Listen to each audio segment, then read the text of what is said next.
Hello friends, I welcome you in lecture number 17 on basic statistics. In this lecture we are going to discuss one question which was asked in GTU summer 2021 exam. So let's try to understand this question. We are asked to find out quartile deviation and its coefficient, that is coefficient of quartile deviation. Also we are asked to find out interquartile range. We have discussed all these things in earlier lectures. If we recall, interquartile range is absolute measure of dispersion and is given by difference between third and first quartile. Quartile deviation is nothing but half of interquartile range, that is 1/2 times Q3 minus Q1, and coefficient of quartile deviation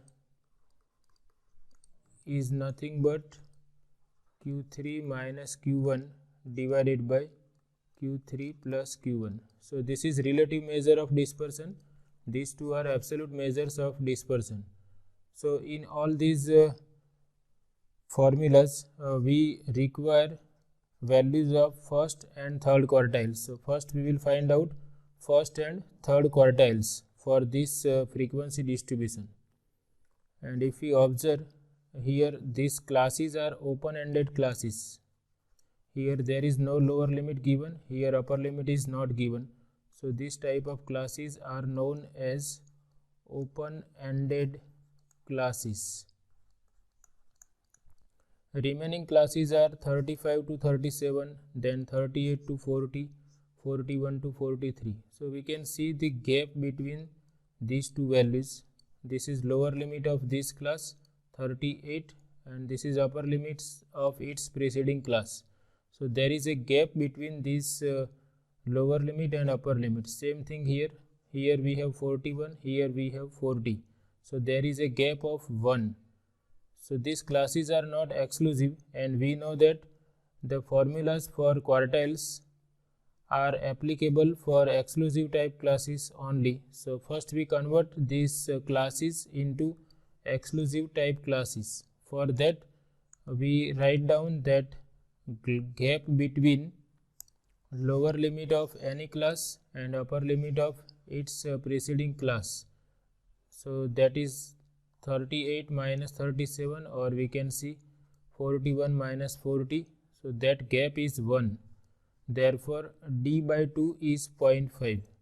So to convert these classes into exclusive type classes, we will add 0.5 to the upper limit and we will subtract 0.5 from lower limit. So in that way we will obtain new exclusive classes. Another thing we will require is the mid values for each class, because those mid values will be required in the formula of quartile. Also, to decide the quartile classes we will require cumulative frequencies. So there will be one column for cumulative frequencies, and in the formula for quartile, if we recall the formula for quartile, this is the formula for first quartile. So here we require all these things. This L is lower limit of first quartile class, H is class size, F is frequency, C is cumulative frequency of the class preceding the first quartile class. So we require cumulative frequencies also. So here I have prepared a table. Here I have written marks which are given in inclusive type classes, and here I write the corresponding exclusive classes. So for this I add 0.5 here. So I will have 37.5. Here I subtract 0.5 from 35, so I obtain 34.5. Similarly, this class will be converted into 37.5 to 40.5, then 40.5 to 43.5. Now in the next class, lower limit must be 43.5, so here we write greater than 43.5. And here we have 34.5, so upper limit of its preceding class must be 34.5, so that we write here. Now for first quartile we decide the class in which this n by 4th observation belong. So here n is sum of all the frequencies, which is 50. So total number of observations are 50. Value of n by 4 is 50 by 4, that is 12.5. So we have to find out the class which contains n by 4th or 30th observation. So that we will decide by cumulative frequency.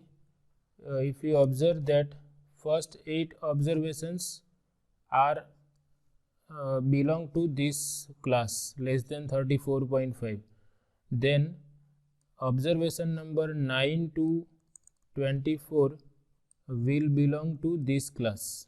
So our quartile class, first quartile class will be 34.5 to 37.5.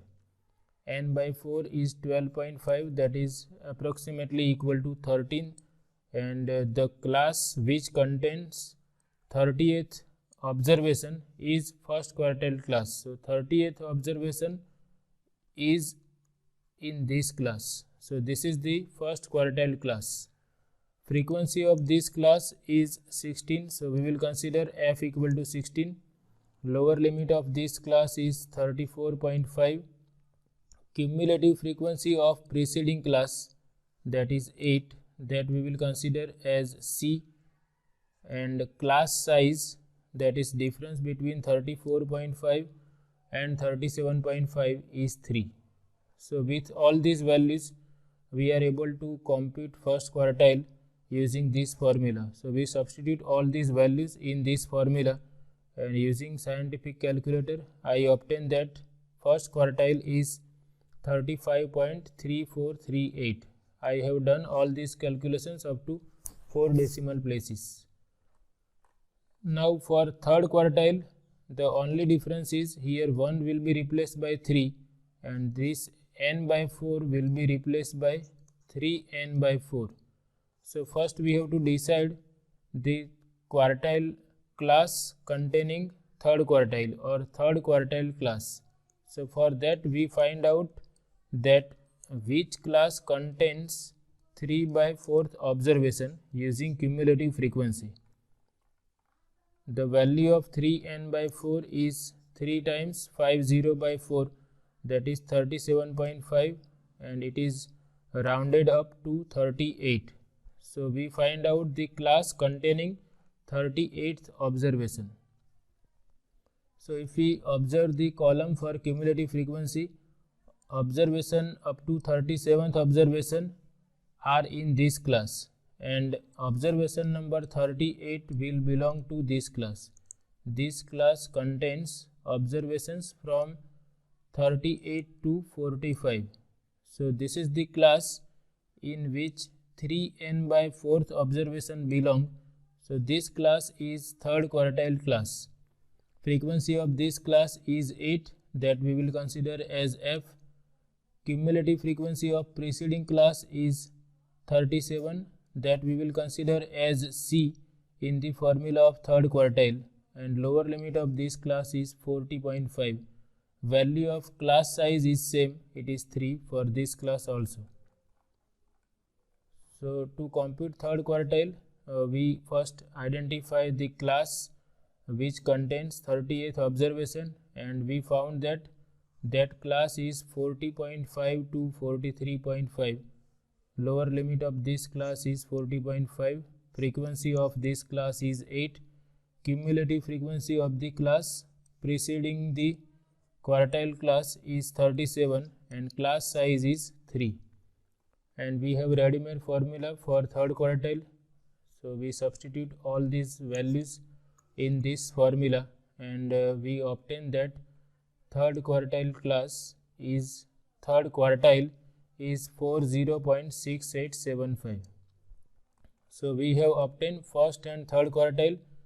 Now we are able to find out quartile deviation.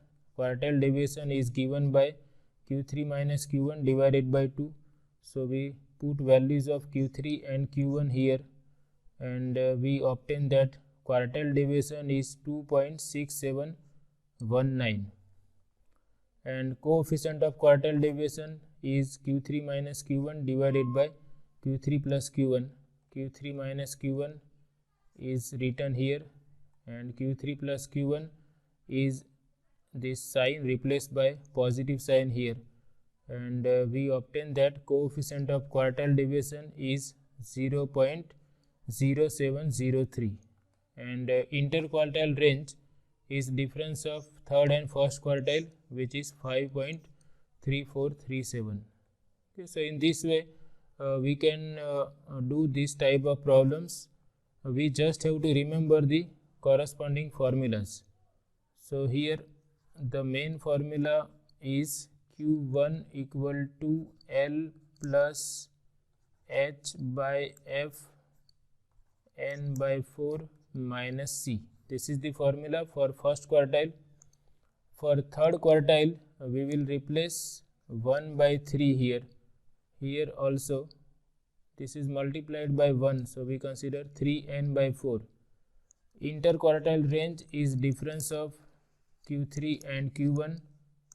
Quartile deviation is half of interquartile range, and coefficient of quartile deviation is equal to q3 minus q1 divided by q3 plus q1. So we have discussed all these type of problems in earlier lectures. The new thing in this problem is coefficient of quartile deviation, which is relative measure of dispersion. So here also we will require first and third quartile. Okay, so in this way we can do this type of problems. We just have to remember all these formulas and the method of finding all these quantities. So this is all about this lecture. I hope you like it. Thank you very much.